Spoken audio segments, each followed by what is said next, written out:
Hello, everyone. On today's podcast episode,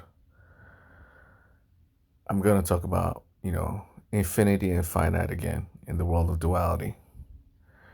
This may be a short episode because I'm extremely tired. I'm only doing this podcast episodes. I'm only doing the episodes when I'm not working or busy. So it's usually when I'm already very tired. This is why, the longer the podcast goes, the more tired I become. Because I usually only record these podcasts usually when I'm exhausted from doing something else. When I can't work, when I can't work anymore, I come I you know when I can't work on my job anymore, I rest, and during my period of rest is when I do the podcast. So my words can be slurred at the end, usually towards the end of the podcast, because I get too tired to continue speaking. So if you heard my previous podcast, the longer ones, tend to get me more exhausted. Even right now, I'm very exhausted. I just came from it was like yesterday, from a 4 hour drive, and it's pretty tiring. But and this is a 4 hour drive, even while I'm extremely exhausted already. So I just say it's exhaustion upon exhaustion. So the podcast will suffer from from my tired mind. My mind is too tired, but I like doing the podcast anyways. So I do them anyways. So for today's podcast episode, I'm going to talk about infinity and finite and how this duality works. I've said it before in a previous podcast, about duality and how the infinite creates the finite. Infinite dimensions create one dimension, and then one dimension creates infinite dimensions. One dimension, if you add another point, one dimension is a dot. If you add another dot, it becomes two dimensions. And, slowly but surely, you just build up. So one dimension just slowly builds up and creates infinite dimensions. Likewise, when all the infinite dimensions, you combine all the infinite dimensions, it creates one dimension again. So it's like an endless fractal. In this world, scientists have already shown that this world works in a fractal. It's like an endless loop where when you zoom in on an object, you see a smaller version of the same object. And you zoom in and you see a smaller version of the same object. And you zoom in and you see a smaller version of the same object. It goes on infinitely. That's how this world works. It's an infinite projection of positive and negative. Infinity creates finite, and then finite creates infinity. It just goes on infinitely. The world gets bigger and bigger. You go from planets to universes. From planets to galaxies, from galaxies to universes. And then there's multiverse, and then the whole multiverse comes together and creates another what? Creates atoms, protons, and neutrons again. It's like an endless loop, an infinite loop up and an infinite loop down. So the smaller you get, the bigger you become. The bigger you become, the smaller you get. So it's like an illusion. We think we're growing, we're getting bigger, but we're actually not. I think we're getting smaller, we're actually not. Within the world, it's always an endless loop. And we can see this, I can show you this much easier with numbers. It's between 0 and 1, there are infinite numbers between 0 and 1, right?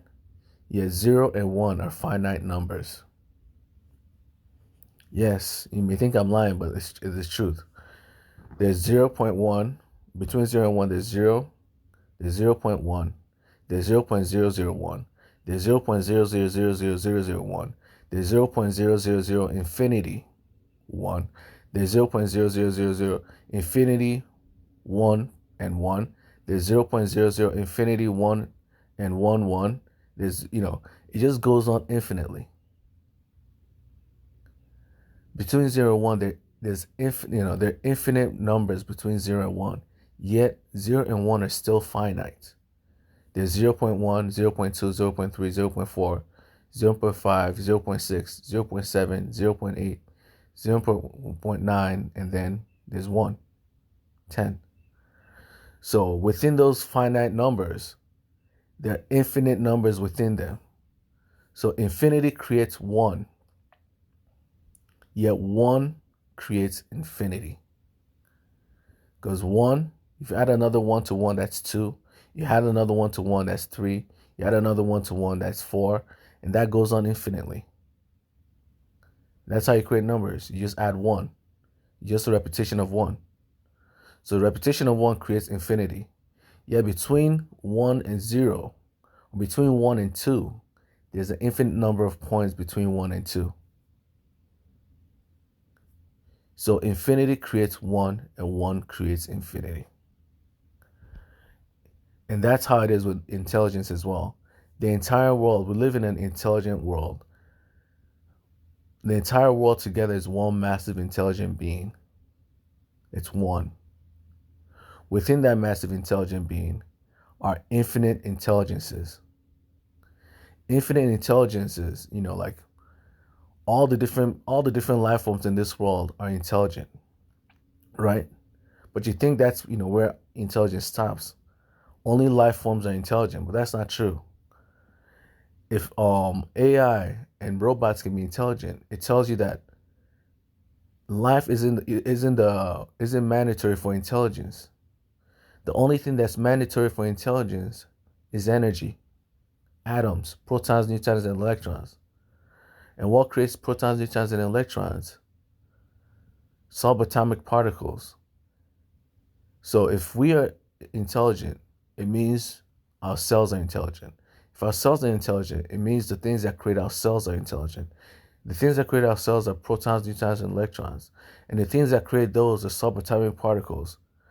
It's like an endless loop where, we just go from us, the intelligent humans, to lesser intelligent beings, all the way down to atoms, all the way down to subatomic particles, all the way down infinitely. So there are infinite levels of intelligence. As you go up, the levels, you think we become more intelligent, but the truth is, the level of intelligence is finite and also infinite at the same time. There's only one intelligence. That intelligence is the one that created everything. Our entire world is within an intelligent being. The entire world is inside one massive intelligent being. And that's where all our intelligence comes from. That's the source of all intelligence in this world. Likewise, there's another way to say this. Energy, right? There's only one energy. Energy can neither be created nor destroyed, right? It means there's only a finite number of energy. Yet within that finite amount of energy, there's infinite energy within it. Just like, infinity creates one creates infinity. It's the same concept all over again. The entire world is governed by energy. But yet that energy creates all the different forms of energy that we see in the world. Matter, and all, the different forms of matter, light, X, Y, Z. All these different types of energy creates one massive energy. And one massive energy creates all the different types of energy. One intelligence creates all the intelligence in this world. One rule creates all the different rules in this world. Within one law, there are all the different laws in the world. The laws of thermodynamics, the laws of gravity. All these laws come together, they're synergistic, they all, one law does not work by itself. They all come together, as one. Every single law in this world is related to other laws. No law works by itself. It's all one massive law. And that one massive law creates all the tiny different laws, the scientific laws in the world. All the scientific laws in the world come together to create one massive law. That's why in the beginning it says, in the Bible it says God, In the beginning was the Word. The Word was with God. The Word was God. One word creates all the languages and words that can possibly have in this world. When you put all the words and languages together, you create one word. And one word creates all the languages and information that we have in this world. This is why, when people learn languages, people that learn multiple languages always say that, it becomes easier and easier to learn a language the more languages you know, because they're all, it seems like they're all related. That's how life works, because they are all related. All languages come together to create one language. One language creates many languages. For now, one language, English, right? You can take English and break it down into so many different languages, like Latin. How many languages, there's so many languages that are already related because, many languages come from Latin, originate from Latin, many originate from Hebrew. So one language can create many languages, and many languages come together to form one language. One word comes together one word creates many words, and many words come together to form one word.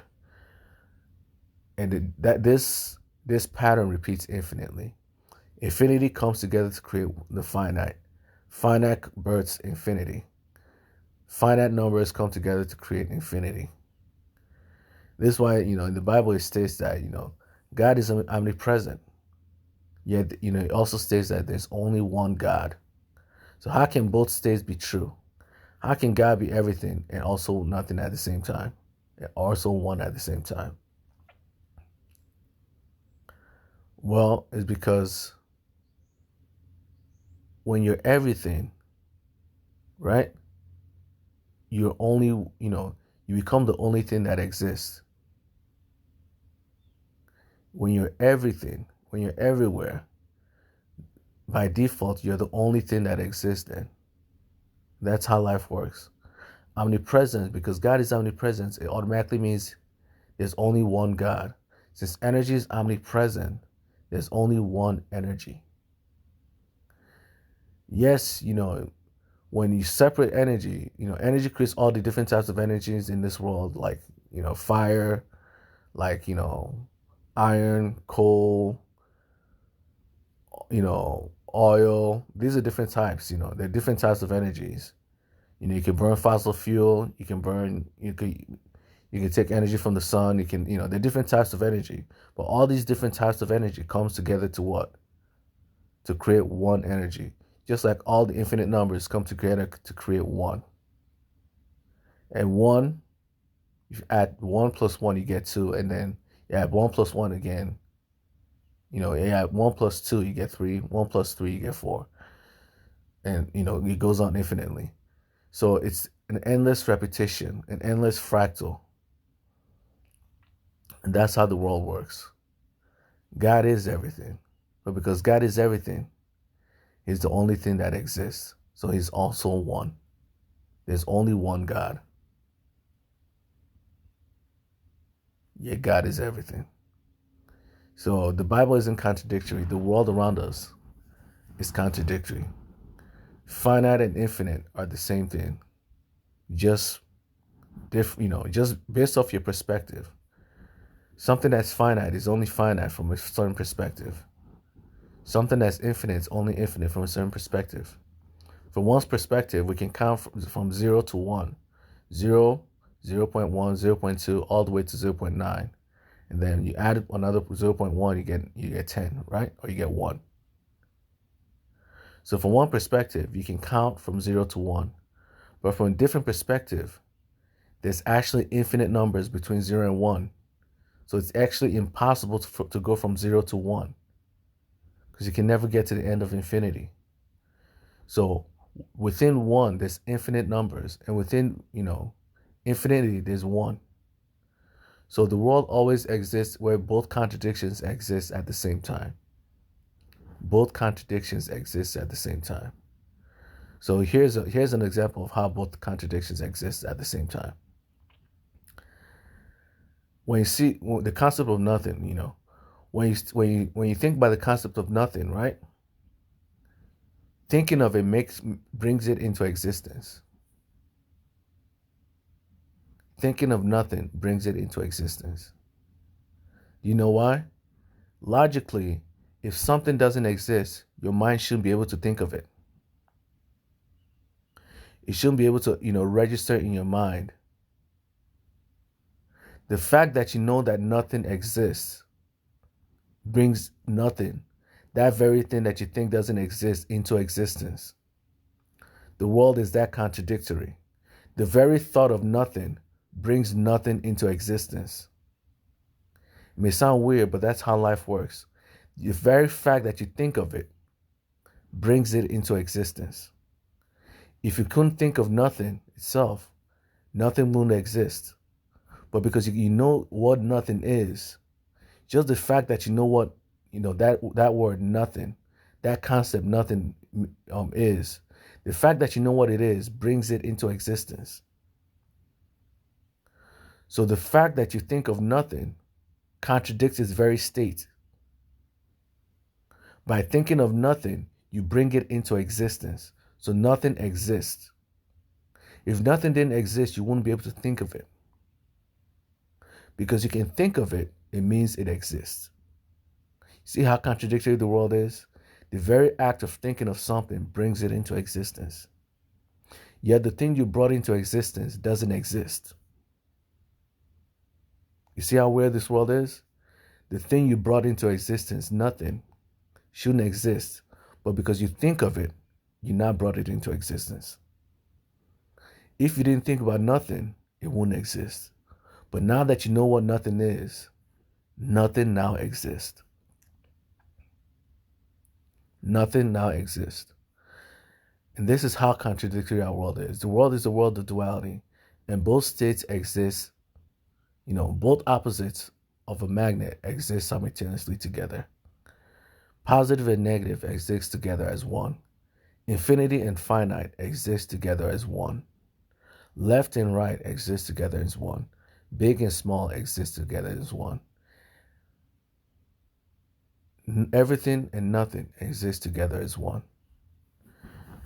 Because that's why, if a way to say God, God's name Yahweh can be translated into, there are two meanings that I've seen. One is I am that I am, right? I am that I am. The other translation is I create existence because only I exist. That's what Yahweh is. That's what Yahweh told us who he is. He said, I created, when it was asked, who am I? Who are you? I create, he said, I create existence because only I exist. And that's not contradictory. That's how the world works. Finite create infinite. Because within the infinite, there's finite. Finite creates the infinite because within the infinite, there's finite. So that's it for today's podcast episode. The world is very complicated, and God is also extremely complicated. It's not something you can just easily wrap your head around. It requires a deep understanding of how the world works. In order to fully understand the Bible, you have to have a full understanding of how the world works. Meaning you have to have a good scientific background, a good understanding of words, a good understanding of science, a good understanding of how the world works in general. Science and religion are two sides of the same coin. Belief and non-belief are two sides of the same coin. Existence and non-existence are two sides of the same coin. You need both in order to understand the world. You need to understand both concepts in order to understand the world. So that's it for today's podcast episode. I'll talk to you guys later. Bye.